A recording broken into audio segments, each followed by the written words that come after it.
So hello dear student, কেমন আছো? I hope প্রত্যেকে শুধু ভালো নয়, ভীষণ ভালো আছো। স্ক্রিনের ওপর একটা প্রশ্ন দেখা যাচ্ছে, তাই না? প্রশ্ন যে কি বলেছে সেটা আমরা প্রথমে বুঝবো, তারপর তার সলিউশনের দিকে আগে বাড়বো। ওকে, কি বলা হয়েছে দেখো।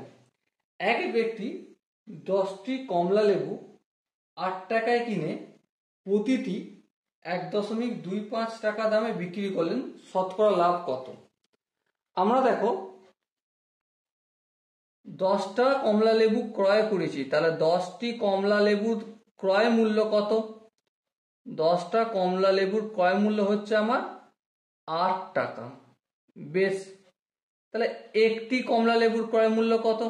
অবভিয়াসলি 8/10, তার মানে কত? 0.8 টাকা। তাহলে একটি কমলা লেবুর ক্রয় মূল্য 0.8 টাকা। আচ্ছা, একটি কমলা লেবুর বিক্রয় মূল্য কত? বিক্রয় মূল্য 1.25 টাকা। তাহলে এখানে লাভ হয়েছে না লস হয়েছে? অবভিয়াসলি লাভ হয়েছে। কত লাভ হয়েছে? কারণ লাভ এখানে বেশি। একটা কমলা লেবুর লাভ বিক্রি মূল্য কত? 1.25, আর ক্রয় মূল্য কত? 0.8 টাকা। তাহলে কোনটা লাভ, কোনটা বেশি? বিক্রয় মূল্য বেশি। বিক্রয় মূল্য বেশি মানে লাভ। কতটা লাভ হয়েছে? 1.25 মাইনাস 0.8। এটা যদি ক্যালকুলেশন যাই 1.25, আর এই ক্যালকুলেশন হবে 5×9, 8 × 12, আর 9, 10, 11, 12, এই 4 হবে দশমিক, আর এখানে কিছু নেই মানে 0, 0 আর 1 ছিল হাতে, 1 মিলে গেল 0।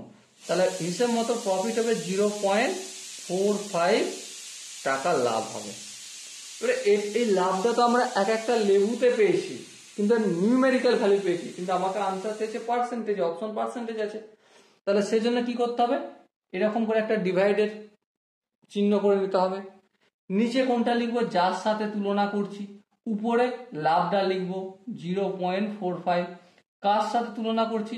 অবভিয়াসলি এখানে যেহেতু উল্লেখ করা নেই বিক্রয় মূল্য বা ক্রয় মূল্যের ওপর কত শতাংশ লাভ হবে, সো অতএব আমাকে এখানে লিখতেই হবে 0.8 লিখতে হবে, কারণ ক্রয় মূল্যের সাথে তুলনা হয়। এবারে যদি ক্যালকুলেশন করে যাই 0.45, তার মানে হচ্ছে 45/100, আর 0.8 মানে 8/10। এটা আরেকটু যদি ক্যালকুলেশন করি 45/100 ইন্টু এই যে ভাগ চিহ্ন, এটাকে ইন্টু করলাম, আর এখানে 10/8 হয়ে যাবে। এটা কিসে পেলাম আমরা? এটা পেলাম আমরা ফ্র্যাকশন বা ভগ্নাংশে পেলাম লাভ। এবারে ভগ্নাংশের লাভটা একটু ভালো করে ক্যালকুলেশন করে নিই।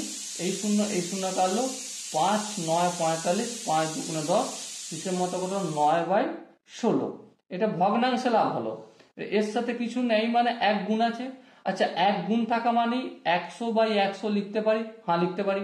এরপর দেখো একটু যদি কাটাকাটি করি, 16কে 4 দিয়ে কাটলে 4 16, আর এখানে 4 25 100। তো 9কে 25 দিয়ে গুণ করলে কত হয়? 225, আর এখানে 4 রয়েছে, 4 লিখলাম, আর এই 100টাকে আমি তুলে দিয়ে পার্সেন্টে লিখলাম। এবার তোমাদের হয়তো ডাউট থাকবে, তাহলে তুমি 100টা তুলে পার্সেন্টেজ কেন লিখলাম? দেখো, ছোটবেলায় আমরা স্কুলে যখন যেতাম তখন 25% নাম্বার পেতাম। 25% নাম্বার মানে কি? 25/100, মানে 100-র মধ্যে 25। তাহলে দেখো এই পার্সেন্টেজ চিহ্নটা তুলে যদি আমি ডিভাইড বাই 100 লিখতে পারি, তাহলে ডিভাইড বাই 100টা তুলে পার্সেন্টেজ চিহ্ন লিখতে পারবো কি? হ্যাঁ, পারবো। সেটাই এখানে আমরা করেছি, সেটা ছাড়া আর কিছু নয়। এবার দেখো 225কে 4 দিয়ে ভাগ করলে, দেখো আনসারে যেতে গেলে আমাকে ভাগ করতে হবে। করে দাও 225 4, 4 5 20, আর এখানে 2 5, 4 6 24, 1 নামলো। তাহলে কত হলো? 56.1/4 শতাংশ। ওকে, এবার দেখো এখানে যে অপশনগুলো রয়েছে তার মধ্যে কোন অপশন ঠিক? অবভিয়াসলি অপশন বি হবে আমাদের সঠিক answer. Okay, so dear student, I hope এই কোশ্চেনের কনসেপ্টটা প্রত্যেকে বুঝতে পেরেছো। যদি কনসেপ্ট বুঝতে কোনো জায়গায় অসুবিধা থাকে, ডাউট থাকে, কনফিউশন থাকে, কি করতে হবে? অবভিয়াসলি কমেন্টে জানাতে হবে। আর দেখা হচ্ছে নেক্সট ভিডিওতে। ততক্ষণ পর্যন্ত ভীষণ ভালো থেকো, সুস্থ থেকো এবং জয় হিন্দ।